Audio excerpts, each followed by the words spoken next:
Good morning, ladies and gentlemen. My name is Charles I. Halt. In 1991, I retired from the U.S. Air Force as a colonel. I was base commander at two large military installations, and at the time of my retirement was Director of Inspections Director for the DoD Inspector General. In that capacity, I had inspection oversight of all military services and defense agencies. In 1980, I was the Deputy Base Commander, RAF Bentwaters, the largest twin base complex in East Anglia. At the time, this was the largest tactical fighter wing in the Air Force. In late December 1980, I was called upon to investigate a very strange event, an event that was distracting our security police from their primary duties. Early on the morning of 26 December 1980, our police patrolman discovered strange lights in the forest east of the back gate at RAF Woodbridge. 3 patrolmen were dispatched to investigate. They reported a strange craft, triangular in shape, sitting on 3 legs. The craft was approximately 3 meters on a side. It had multiple lights. It rapidly maneuvered and quickly disappeared. I was not immediately aware of all the details, only being told of strange lights, and I assumed there was a reasonable explanation for this. 2 nights later, at the family Christmas party, I was interrupted by the on-duty police commander. He told of strange events and said it was back. Since my boss had to present awards, I was tasked to go out and investigate. I fully expected to find an explanation. I took 2 senior patrolmen with me, a disaster preparedness expert, and the reporting on-duty police officer. At the site, we found 3 1.5-inch indentations, triangular in pattern. Now, today I have a plaster cast of one of those 3 indentations. And as you can see, it's about 1.5 inches, maybe 2 inches deep, and about 9 inches across. An interesting point is that the forest floor there was very hard-packed sand. In order to make 3 impressions of this nature, it would have had to have been a very heavy object.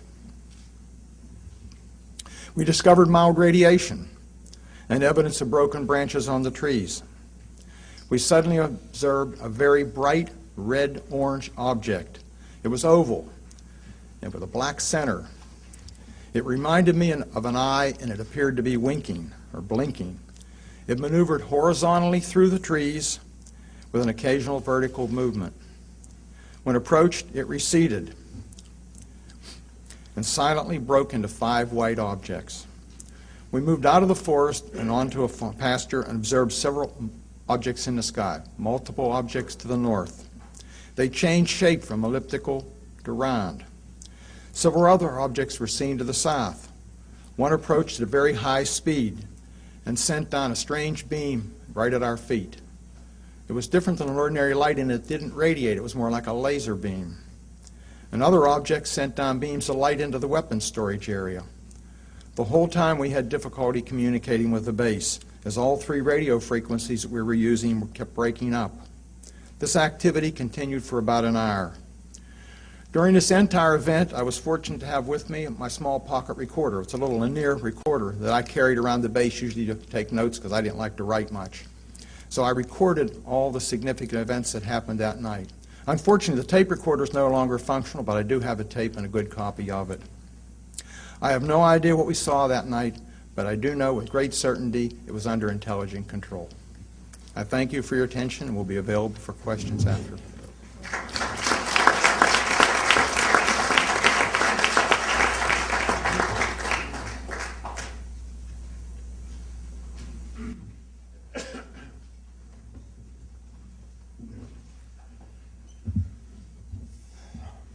What I'm about to tell you is about an event that never happened.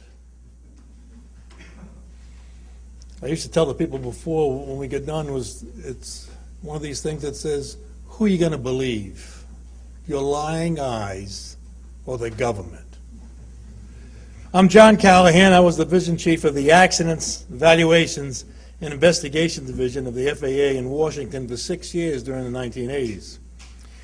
In early January 1987, I received a call from the Air Traffic Quality Control Branch in the FAA's Alaskan region office. They were requesting guidance and what to tell the media who were overflowing their office.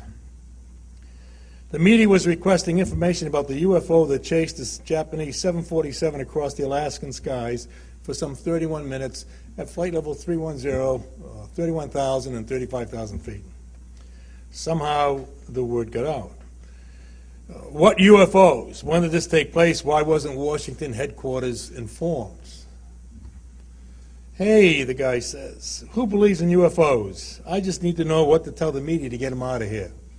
The answer was simple. Tell them it's under investigation.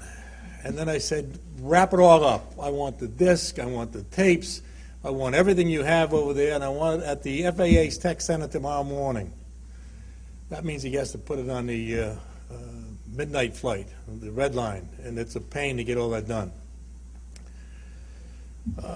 Japanese airline flight 1628 was a cargo jet with a pilot, co-pilot, and one crew member.